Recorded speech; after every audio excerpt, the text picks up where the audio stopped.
le journal. Les discussions se poursuivent entre l'Europe et les États-Unis sur la guerre commerciale. Oui, et il y a urgence. Depuis 4 mois, les va-et-vient incessants sur le front des tarifs douaniers paralysent littéralement le commerce maritime mondial.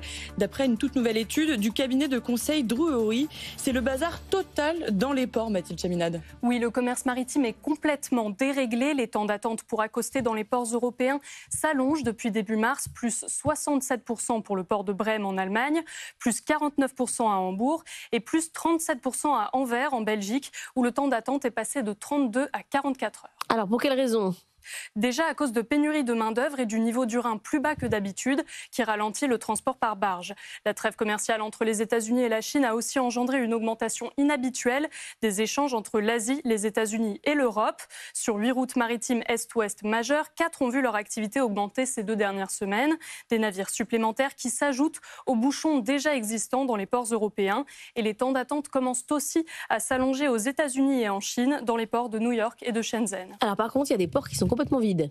Oui, les ports de la côte ouest des États-Unis, notamment, tournent au ralenti, à l'exception du port de Los Angeles, où la reprise des échanges avec la Chine porte déjà ses fruits. Pour les ports européens, en tout cas, il faudra plusieurs semaines pour fluidifier le trafic si la guerre commerciale n'entraîne pas de nouveaux soubresauts. Les transporteurs essayent de faire face à cette incertitude, notamment en chargeant plus leurs navires. Plusieurs d'entre eux ont aussi prévu d'augmenter leurs tarifs dès la semaine prochaine. Merci Mathilde Chaminade. Et justement, dans ce contexte d'incertitude permanente, pas facile pour les entreprises de naviguer face aux décisions de Donald Trump. Alors pour les aider à tenir le rythme, l'intelligence artificielle se déploie à travers de nouveaux outils. C'est le cas avec Salesforce qui met à leur disposition un logiciel d'analyse en temps réel, Nathan Cocampo. 20 000 catégories de produits analysées en temps réel pour visualiser les impacts des droits de douane décidés dans le monde. Le nouvel agent IA développé par Salesforce a de quoi faire rêver bon nombre d'entreprises. Le rythme et la complexité des changements mondiaux rendent quasiment impossible pour la plupart des entreprises de suivre manuellement le rythme, explique un responsable du groupe à CNBC. Pour ce faire, les développeurs de Salesforce se sont basés sur le HTS, un document révisé régulièrement par l'administration américaine. 4400 pages de données actualisées sur les tarifs douaniers et sur les marchandises importées aux États-Unis, digéré en un rien de temps par l'IA. Plusieurs entreprises technologiques affirment ainsi à CNBC déployer des outils IA comme celui de Salesforce pour adapter au mieux leur chaîne logistique, privilégier une matière première moins taxée, changer de fournisseur en prenant en compte des délais et coûts de transport potentiellement plus élevés. Beaucoup de données à comparer, un cas d'école pour l'IA. En tout cas, les effets de la guerre commerciale continuent de se faire sentir sur les entreprises. Après Nissan, c'est au tour de Volvo Cars de faire les frais de cet environnement économique très incertain. Le constructeur suédois va supprimer 3000 postes, en particulier des emplois de bureau, pour s'adapter à la fois au ralentissement de la demande de véhicules électriques, mais aussi au marasme ambiant. Et puis en parallèle de sa guerre commerciale, Donald Trump, lui, continue son offensive contre Harvard. Après avoir demandé l'interdiction d'accueillir des étudiants étrangers, il menace désormais de supprimer les subventions de l'université et de les transférer à des écoles de commerce. 8h04 sur BFM Business. Dans les télécoms, ça avance du côté d'SFR. Oui, SFR, dont le propriétaire Patrick Drahi est prêt à céder le contrôle. Selon les informations de BFM Business, des fonds d'investissement s'intéressent aussi de près au dossier, en plus de Bouygues et de Free. On s'arrête dans le 3 minutes pour comprendre aujourd'hui avec Mathieu Pechberti. Bonjour, c'est le fonds français Ardian qui étudie un rachat des réseaux télécoms de l'opérateur. Oui, exactement. Alors c'est la grande réflexion du moment autour du dossier SFR. Effectivement, des fonds d'investissement cherchent à s'allier avec le futur repreneur, évidemment Bouygues ou Free a priori, pour acheter les réseaux de SFR. Alors selon nos informations, c'est effectivement Ardian qui étudie une reprise de ces réseaux de SFR. Le fonds français a présenté et discuté de ce schéma avec Bouygues Télécom sans que cela ne débouche sur des négociations formelles. Pour le moment, on en est à un stade très préliminaire de la mise en vente de SFR. Mais Ardian, en fait, veut racheter les infrastructures de fibre de SFR et même peut-être jusqu'à racheter une partie de son réseau mobile, jusqu'à ses antennes relais. C'est une tendance véritablement de fond en Europe dans le secteur des télécoms, de scinder les réseaux des opérateurs. Ardian a d'ailleurs déjà fait cela en Islande. Le fonds américain KKR a également fait cela en Italie chez Telecom Italia. Et le fonds KKR, justement, est un autre fonds qui regarde ce même schéma pour racheter les réseaux de SFR et se serait rapproché de Free avec qui il en aurait discuté. Une alliance évidente puisque vous savez que le propriétaire de Free, Xavier Niel, est administrateur du fonds américain KKR depuis 2018. C'est quoi l'intérêt d'un tel schéma et d'une scission des SFR ? Alors, que ce soit pour Bouygues Télécom ou Free, qui seraient évidemment les potentiels repreneurs de SFR, revendre le réseau permettrait évidemment de récupérer plusieurs milliards d'euros, ce qui permettrait de financer cette gigantesque opération, puisque le propriétaire de SFR, Patrick Drahi, espère récupérer 30 milliards d'euros pour SFR, dont tout de même la moitié en dette. Et donc, en découpant le réseau de SFR, Ardian pourrait aussi créer un nouvel acteur dans le secteur des télécoms, un acteur indépendant, uniquement centré sur les réseaux, donc complètement délié des autres opérateurs, et ça permettrait de conserver ce qu'on appelle une concurrence par les infrastructures, un modèle qui conviendrait bien à l'autorité de la concurrence justement, qui pourrait être du coup beaucoup plus favorable à donner un feu vert pour repasser de 4 à 3 opérateurs dans le marché des télécoms. Donc là, vous nous parlez d'Ardian potentiellement avec un autre opérateur. Exactement. À un moment donné, on parlait d'investisseurs du Moyen-Orient. Là, on en est où? Oui, c'est évidemment Patrick Drahi qui a fait miroiter ses investisseurs du Qatar, d'Abu Dhabi ou d'Arabie Saoudite qu'il rêve d'attirer dans la course au rachat de SFR. Alors il les connaît bien parce que maintenant Patrick Drahi passe quasiment tout son temps au Moyen-Orient et il espérait évidemment faire monter les enchères sur SFR pour Bouygues et pour Free, sauf que les opérateurs locaux, on a dû parler notamment d'Etilasat qui est présent dans les Émirats ou les fonds souverains du Moyen-Orient. Et ben pour le moment, on n'entend pas parler d'eux. Vous savez, il est impossible pour eux de payer aussi cher que les opérateurs français. Nous expliquait hier un banquier qui travaille sur l'opération, car en réalité, en découpant SFR en plusieurs morceaux, Bouygues et Free ont des synergies à dégager. Ils peuvent donc payer plus cher et offrir un prix meilleur à Patrick Drahi.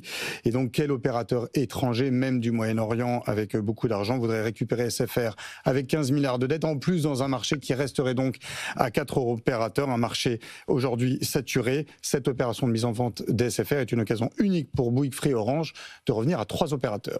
Merci beaucoup Mathieu Pechberti. L'intégralité de l'enquête est à retrouver sur le site de BFM Business. Dans le dossier des retraites, Éric Ciotti cherche un chemin vers la capitalisation. Oui, alors que les comptes de la Sécu sont en état d'alerte rouge, le parti d'Éric Ciotti, l'UDR, va présenter ce soir un grand plan à l'Assemblée nationale. L'objectif, basculer une partie du système de retraite de répartition vers la capitalisation. Ce matin sur BFM Business, nous vous dévoilons en exclusivité les principales annonces avec Hugo Babet.